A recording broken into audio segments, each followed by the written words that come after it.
Le gouvernement algérien a pris connaissance avec un sentiment de grande consternation du communiqué émanant du gouvernement malien de transition ainsi que de celui émanant du collège des chefs d'État de la Confédération des États du Sahel.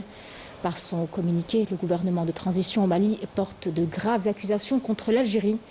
En dépit de leur gravité, toutes ces allégations mensongères ne dissimulent que très imparfaitement la recherche d'exécutoires et de dérivatifs à l'échec manifeste de ce qui demeure un projet putschiste qui a enfermé le Mali dans une spirale d'insécurité, d'instabilité, de désolation et de dénuement. L'Algérie rejette avec force ces tentatives désespérées dans toutes les attitudes malveillantes et systématiquement infondées par lesquelles la junte des putschistes qui sévissent au Mali tente vainement de faire de notre pays un bouc émissaire au revers et au déboire dont le peuple malien paye le prix le plus lourd. L'échec de cette clique inconstitutionnelle épate à tous les niveaux, politiques, économiques ou sécuritaires. Les seuls succès de cette même clique peut se prévaloir sont ceux de la satisfaction d'ambitions personnelles au prix du sacrifice de ceux du Mali, de l'assurance de sa survie au détriment de la protection du Mali et de la prédation des maigres ressources de ce pays frère aux dépens de son développement. La collusion que le gouvernement malien établit avec une extrême légèreté entre l'Algérie et le terrorisme manque tellement de sérieux qu'il serait superflu de lui prêter attention ou d'y répondre.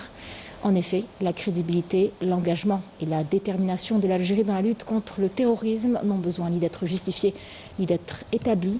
Par contre, la première menace et la plus déterminante sans doute qui pèse sur le Mali aujourd'hui réside dans l'incapacité des putschistes à assumer la lutte antiterroriste réelle et effective, au point d'en confier la gestion au mercenariat dont l'Afrique a tellement pâti dans sa récente histoire.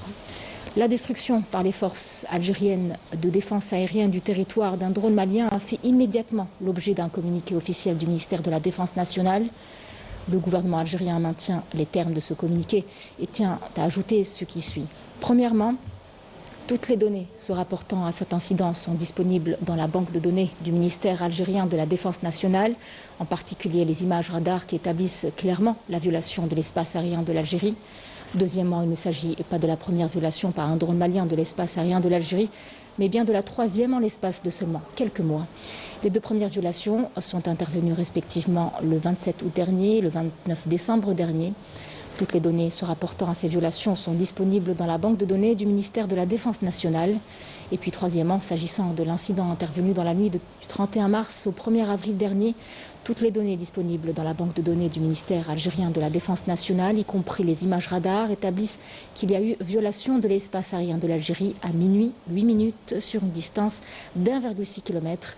Le drone en question a dans un premier temps violé l'espace aérien national. Il s'est ensuite éloigné avant d'y retourner en prenant une trajectoire offensive. Quatrièmement, l'entrée du drone malien dans l'espace aérien algérien, son éloignement, puis son retour offensif sur zone ont entraîné sa qualification de manœuvre d'hostilité caractérisée. Suite à cette qualification, le commandement des forces de défense aérienne de l'Algérie a ordonné sa destruction. Le gouvernement algérien regrette par ailleurs profondément l'alignement inconsidéré du Niger et du Burkina Faso sur les thèses fallacieuses présentées par le Mali. Il regrette également le langage outrancier et injustifié tenu à l'égard de l'Algérie, un langage qu'il condamne et rejette avec une extrême fermeté. Le gouvernement algérien regrette également d'avoir appliqué la réciprocité et a procédé au rappel pour consultation de ses ambassadeurs au Mali et au Niger et a différé la prise de fonction de son nouvel ambassadeur au Burkina Faso.